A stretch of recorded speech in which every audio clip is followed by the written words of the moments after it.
Hey, what's up guys? Welcome back. Today I'm going to show you how to paint on glass.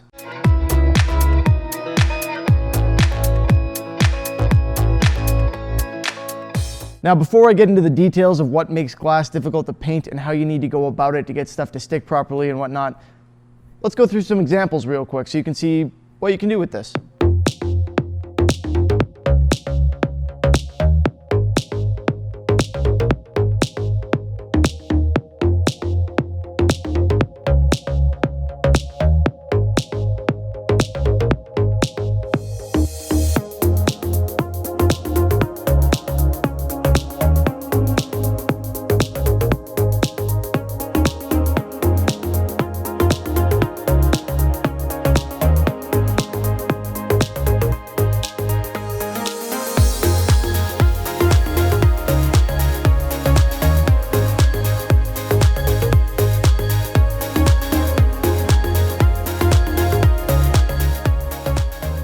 So as you can see, there are lots of possibilities on this. Pretty cool, you know, people talk about getting that melted glass look over top of stuff. If you paint glass from the back, well, it's gonna look like it's got glass over it. Anyway, let's talk about some of the challenges here. Paint is not going to stick to glass properly on its own, all right? If you just paint this smooth, glossy glass surface, the paint will scratch right off. Simple as that. So you need to abrade it. We always talk about abrading our finishes so that we can put a new finish on and get mechanical adhesion. You need to do that with glass as well. The best way to do it is sandblasting, all right? There's really nothing that I've come across that's anywhere close. Sandblasting is gonna get you a nice even finish.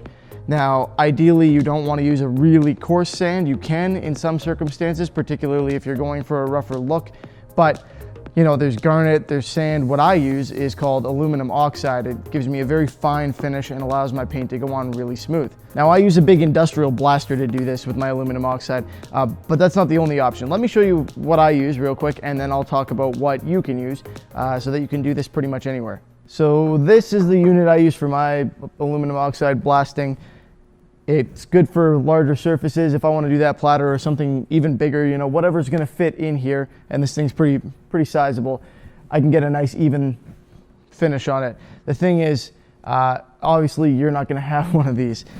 Now if I want to do detail, this isn't actually the best option. You can use a nice vinyl mask to get detail with this, but if you want to be able to kind of have some freehand detail, there is a better choice, and it can also be used for small projects and you know, blasting a surface, doing decorative work, any of that. So let me show you that. This is called an air eraser, all right? It's basically an airbrush that shoots abrasive.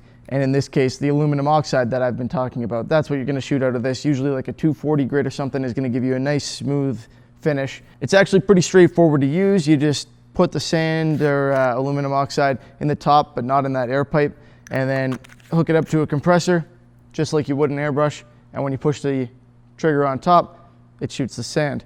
I'm gonna call it the sand because it's easier than calling it aluminum oxide every time. So air eraser, pretty straightforward piece of equipment to use, pretty inexpensive. There's really nothing for me to even demo on this. Like that's literally all you do. You push the button. If it's not working fast enough, get a little bit closer. If you're getting too thin a line, back up a bit. And you can hook this up to a very small compressor. You can use an airbrush compressor with this and that'll work just fine. That's all you need is the compressor, the hose, and the sand. So if you're interested in getting one of these for decorating, you know, glassware or doing what we're doing now, I'll put one in the description in the Amazon link there. You can find it in there as well as the garnet refill, the 240 grit aluminum oxide. So that's great for decorating glassware and stuff, you know, making your bachelorette party gifts, whatever you want. Weird example. Let's talk about how we're actually gonna paint this now. The first thing we need to do after our glass is abrade it is clean it. No matter what we're spraying on there, you got to get rid of all the sand, wax, grease, that kind of thing. So wax and grease remover works well. Windex is fine. Lighter fluid is fine. I mean, you're not going to melt a finish off here because there's nothing on it. So pretty much whatever you want. You can even do this with lacquer thinner. Just make sure you got it nice and clean. I like to clean both sides even though I'm only painting one, just so I avoid getting extra dust in there and stuff.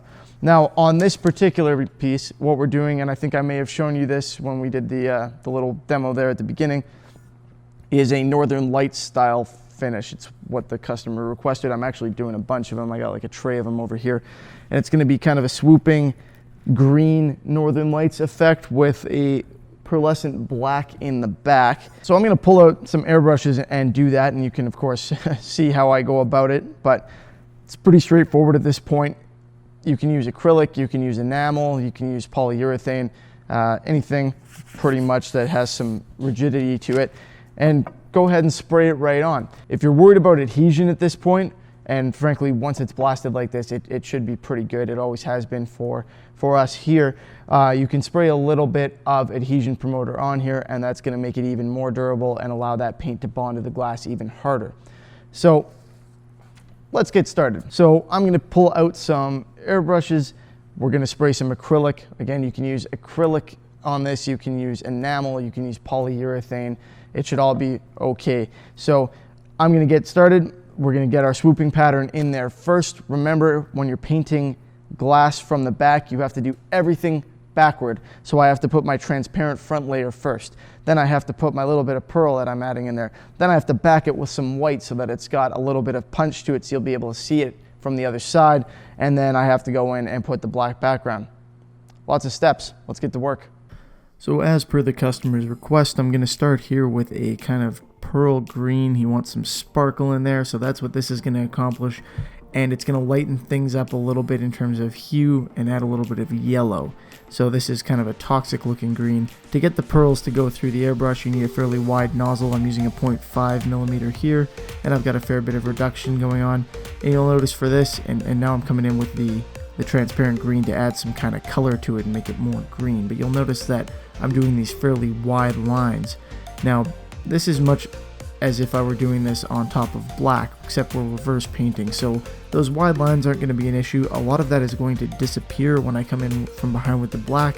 What I want to do is make sure that when I back this in white to make it actually show up against that black background, that I don't end up accidentally going over my green area and having white show through, because the light is supposed to be green in this case. So I put in a nice wide green line, and then I'm more selective with how I apply the white, which you'll see in a moment here. To do that, I'm going to do kind of a harder white line at the bottom where the light would be most concentrated, and then I fade it up, and as it fades, it reduces the strength of that green when you view it from the other side, and allows it to kind of fade out into black, because these transparent colors, these pearls and whatnot, don't show up on black. Now, if I had skipped the transparent green itself and gone straight over the pearl green with my white, then when you look at it from the other side, it's just going to look like a white line behind a little bit of a yellow hue. So for this particular effect, you need to layer it up this way, but for everything, you just need to think about how it works when you paint it backward. That's all. I just finished this off with a fast drying pearl black enamel over top of all of that acrylic that we had there, and it is looking pretty good. Nice semi-gloss on the back. Of course, you can use a gloss if that's your preference. It really doesn't make much of a difference. Bear in mind, if you're going to be doing a multi-layer thing for this aspect, for example, you're going to want to put down your pearl first, then your opaque layer, and then another pearl layer on the back to give it that effect. So let's get the camera a little closer to this guy, and you can see kind of what we ended up with.